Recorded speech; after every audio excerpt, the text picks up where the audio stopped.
He loves traveling, he loves trekking, he's passionate about bikes, and he is an adventure sports fanatic.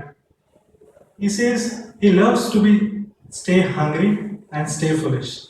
Please welcome Harish Che. Be sensitive, Harish Che.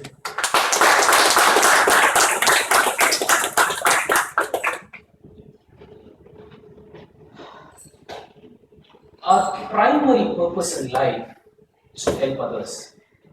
But if we don't, at least let's not try to hurt them.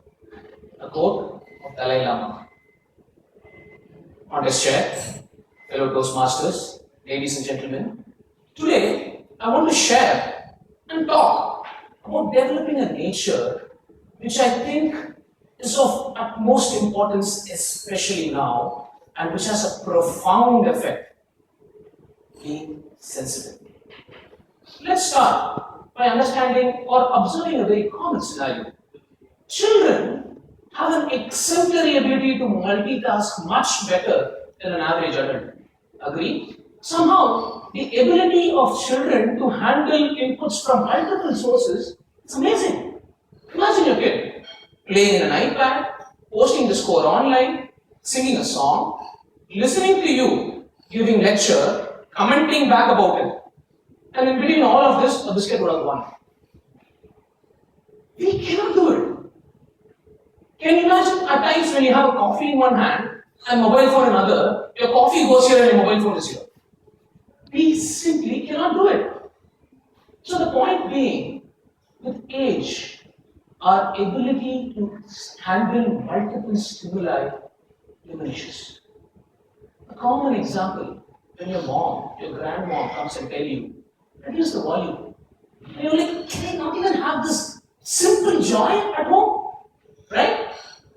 They come and tell you something in the morning. The same thing they'll come and tell you back in the afternoon. And you'll be like, how many times do I have to listen to the same thing? With age, your nerves get weak. The sound go and reverberate, probably even causing pain.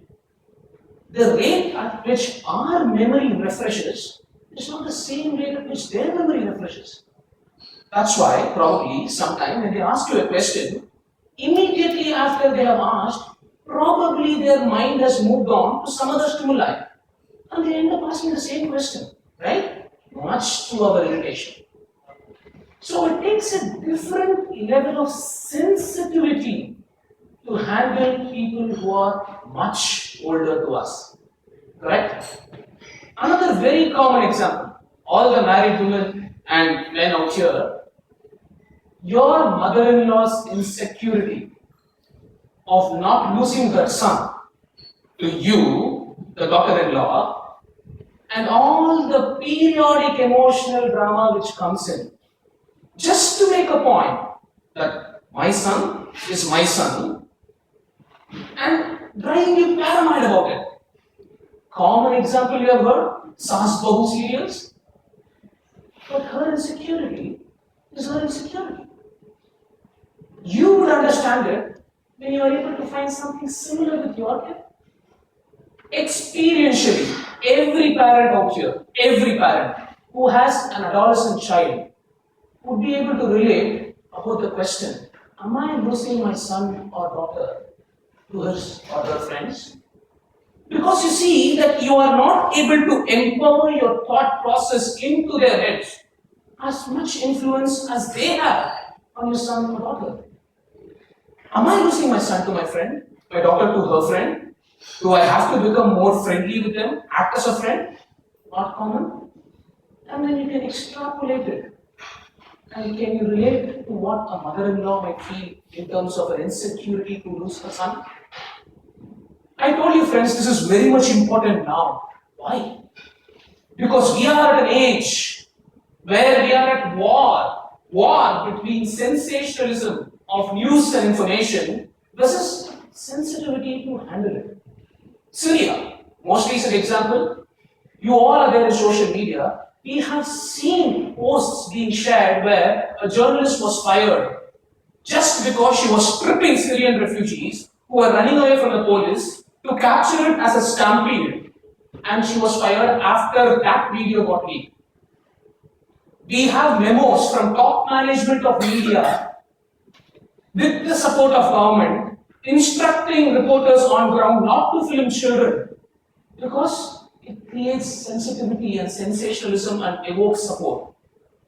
While at the same but on the opposite corner, we have posts, pictures, videos, stories being shared saying because it is not happening here doesn't mean it's not happening. Go support. Right? It's necessary now. How is it important? We saw a mother-in-law scenario. We saw how to handle old age people.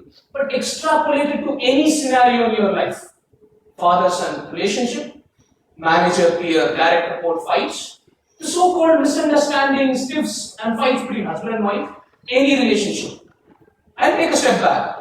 Sensitivity is not going to solve all your problems. Your husband would not probably start recognizing all the colors, magenta, mauve, lavender, and would not be able to tell you which dress suits you better. And your wife's craving for shopping will not stop because of sensitivity.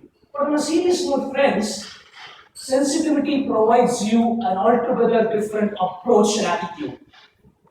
When you start internalizing sensitivity, when you start developing empathy, which is just understanding that no matter how much I try, I cannot see and feel the world from their perspective.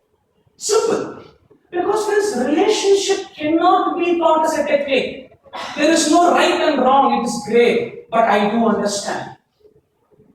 Right? So the more we adopt sensitivity, we develop a whole new perspective around it and a whole new dimension around each and every scenario. I repeat, any scenario. Brilliant! And so beautiful. Isn't it? I would like to conclude by quoting Dalai Lama again. When asked, what is your religion? He said, my religion is simple. It is kindness. Be kind. Go gentle. Be sensitive. Thank you.